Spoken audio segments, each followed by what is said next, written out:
എന്താണ് ഇപ്പോൾ നടന്നുകൊണ്ടിരിക്കുന്ന നിഷാദ് കോയ മലയാളി ഫ്രം ഇന്ത്യ വിവാദം എന്ന് നമുക്ക് വിശദമായി തന്നെ പരിശോധിക്കാം. എല്ലാ വിവരങ്ങളും വിശദമായി അറിയാൻ വീഡിയോ മുഴുവനായി കാണാൻ ശ്രമിക്കുക. എങ്കിൽ മാത്രമേ ഇതിൻ്റെ നിജസ്ഥിതി നിങ്ങൾക്ക് മനസ്സിലാക്കാൻ സാധിക്കുകയുള്ളൂ.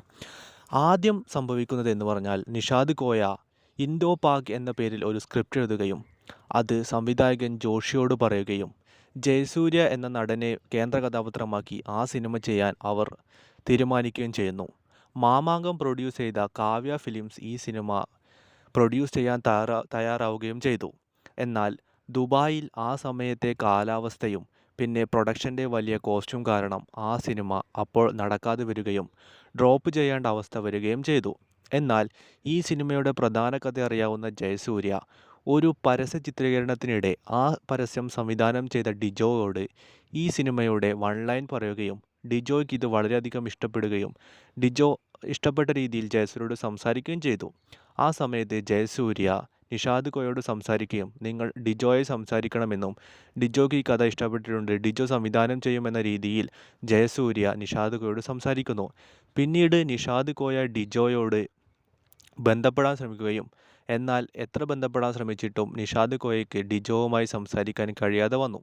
അങ്ങനെ അത് അവസാനിക്കുകയും ചെയ്തു. പിന്നീട് കുറച്ചു കാലങ്ങൾക്ക് ശേഷം നിഷാദ് കോയയ്ക്ക് മറ്റൊരു ഓഫർ വരികയും പൃഥ്വിരാജിനെ നായകനാക്കി ആ സിനിമ ചെയ്യാമെന്ന രീതിയിൽ സംസാരങ്ങൾ നടക്കുകയും ചെയ്തു. അങ്ങനെ നിഷാദ് കോയ ഈ കഥ പൃഥ്വിരാജിനോട് പറയുന്നു. പൃഥ്വിരാജ് ഈ കഥ ഇഷ്ടപ്പെടുകയും ലൂസിഫറിൻ്റെ രണ്ടാം ഭാഗം എമ്പുരാനും സലാർ തുടങ്ങിയ ഒരുപാട് ചിത്രങ്ങൾ തൻ്റെ ലൈനപ്പിലുണ്ടെന്നും കുറച്ച് കാത്തിരിക്കേണ്ടി വരുമെന്നും നിഷാദ് കോയയോട് പറയുന്നു. നിഷാദ് കോയ അതിന് സമ്മതം മൂളുകയും ആ സിനിമയ്ക്ക് വേണ്ടിയുള്ള കാത്തിരിപ്പ് തുടരുകയും ചെയ്തു. ആ സമയത്താണ് ഡിജോ നിവിൻ പോളിയെ നായകനാക്കി മലയാളി ഫ്രം ഇന്ത്യ എന്ന സിനിമ ചെയ്യുന്നതായുള്ള പുതിയ വിവരങ്ങൾ വരുന്നത്. ഡിജോ പൃഥ്വിരാജിൻ്റെ സുഹൃത്താണ്. ജനഗണമന എന്ന സിനിമ ഡിജോ പൃഥ്വിരാജിനെ നായകനാക്കി ചെയ്തതാണ്. അതുകൊണ്ട് തന്നെ ഡിജോ പൃഥ്വിരാജിനോട് ഈ കഥ പറയുകയുണ്ടായി. രണ്ട് കഥകളും അറിയാവുന്ന പൃഥ്വിരാജ് നിഷാദ് കോയയെ സലാറിൻ്റെ സെറ്റിലേക്ക് വിളിക്കുകയും ഡിജോ നിവിൻ പോളിയെ നായകനാക്കി ഇങ്ങനൊരു ചിത്രം ചെയ്യുന്നുണ്ടെന്നും നിങ്ങളുടെ കഥയുമായി സിമിലാരിറ്റി ഉണ്ടെന്നും മനസ്സിലായതായി പൃഥ്വിരാജ് പറഞ്ഞു. നിങ്ങൾ എന്തെങ്കിലും ഉണ്ടെങ്കിൽ സംസാരിച്ച് തീർക്കണമെന്നും എബി വിമാനം പോലെ 2 ചിത്രങ്ങൾ വരരുതെന്നാണ് ആഗ്രഹമെന്നും പൃഥ്വിരാജ് പറഞ്ഞു. അങ്ങനെ നിഷാദ് കോയ ഡിജോയ്ക്ക് തൻ്റെ സിനിമയുടെ PDF അയച്ചു കൊടുക്കുകയും എന്തെങ്കിലും ബന്ധമുണ്ടെങ്കിൽ അത് തന്നോട് പറയണമെന്നും ആവശ്യപ്പെടുകയും ചെയ്തു. എന്നാൽ ഡിജോ പറഞ്ഞത് താൻ ചെയ്യുന്ന സിനിമ സാധാരണ മലയാളത്തിലുള്ള സിനിമയാണെന്നും നിങ്ങളുടെ സിനിമയുമായി ഒരു ബന്ധവുമില്ല എന്ന രീതിയിലാണ് ഡിജോവിൻ്റെ സംസാരം വന്നത്. അങ്ങനെയിരിക്കെ റിലീസിന് കുറച്ച് ദിവസങ്ങൾ മുമ്പ് വരെ നമുക്കറിയാം മലയാളി ഫ്രം ഇന്ത്യയുടെ പ്രൊമോഷൻ മൊത്തം ഒരു സാധാരണ നാട്ടിൻപുറത്ത് നടക്കുന്ന സിനിമയുമായി ബന്ധപ്പെട്ടാണ്. അങ്ങനെ റിലീസിൻ്റെ തലേ ദിവസം വന്ന ഒരു ടീസർ അത് കണ്ടപ്പോഴാണ് നിഷാദിന് തൻ്റെ സിനിമയുമായി ഇതിന് ബന്ധമുണ്ടോ അറിയാൻ സാധിച്ചത്.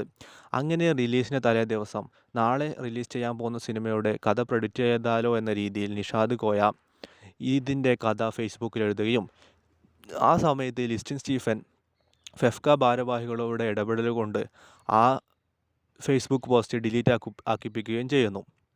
അതിനുശേഷം മലയാളി ഫ്രം ഇന്ത്യയുടെ പ്രൊമോഷൻ്റെ ഭാഗമായി നടന്ന ഇൻ്റർവ്യൂവിൽ നിഷാദ് കോയയ്ക്കെതിരെ ലിസ്റ്റിൻ സ്റ്റീഫനും ഡിജോയും സംസാരിക്കുകയുണ്ടായി. അങ്ങനെ എന്തെങ്കിലും ഉണ്ടെങ്കിൽ ഞങ്ങളോട് നേരിട്ട് പറയാമല്ലോ, അതിന് ഫേസ്ബുക്ക് വഴി ചെയ്യുകയാണോ വേണ്ടത് എന്ന രീതിയിൽ നിഷാദ് കോയയെ വളരെ മോശമായ രീതിയിൽ അവർ സംസാരിച്ചു. അതിനുശേഷമാണ് നിഷാദ് കോയ ദ ക്യൂ അഭിമുഖം നടത്തുന്നത്. അതിൽ സകല തെളിവുകളും നിരത്തി നിഷാദ് കോയ ഇതിൻ്റെ തൻ്റെ ഭാഗം ന്യായീകരിച്ചു.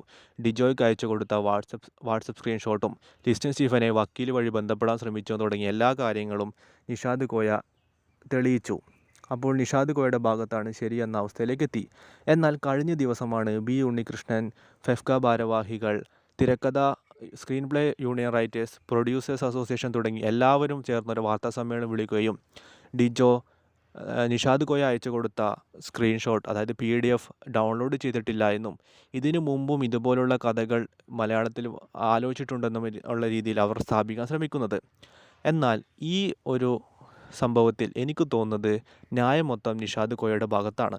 കാരണം എന്തോ ഒരു കഥ നിഷാദ് കോയ ഫേസ്ബുക്കിൽ എഴുതുന്നു. ആ കഥ മലയാളി ഫ്രം ഇന്ത്യയുടേതാവാനുള്ള സാധ്യത എത്രത്തോളമാണ്? നിഷാദിന് എങ്ങനെയാണ് മലയാളി ഫ്രം ഇന്ത്യ ഷാരിഷ് എഴുതിയ കഥ അറിയുന്നത്? അദ്ദേഹം തൻ്റെ കഥ എന്ന രീതിയിൽ ഒരു കഥ എഴുതുന്നു. അത് ഡിലീറ്റ് ചെയ്യിക്കാൻ പറയുന്നിടത്ത് തന്നെ നമുക്ക് അതിൻ്റെ സത്യാവസ്ഥ ആരുടെ ഭാഗത്താണെന്ന് തെളിയിക്കാം. പിന്നെ PDF ഡൗൺലോഡ് ചെയ്തിട്ടില്ല എന്ന് പറയുന്നതിലെ യുക്തി നിങ്ങൾ ആലോചിക്കണം. മെമ്മറി കാർഡിൻ്റെ ഹാഷ് വാല്യൂ അടക്കം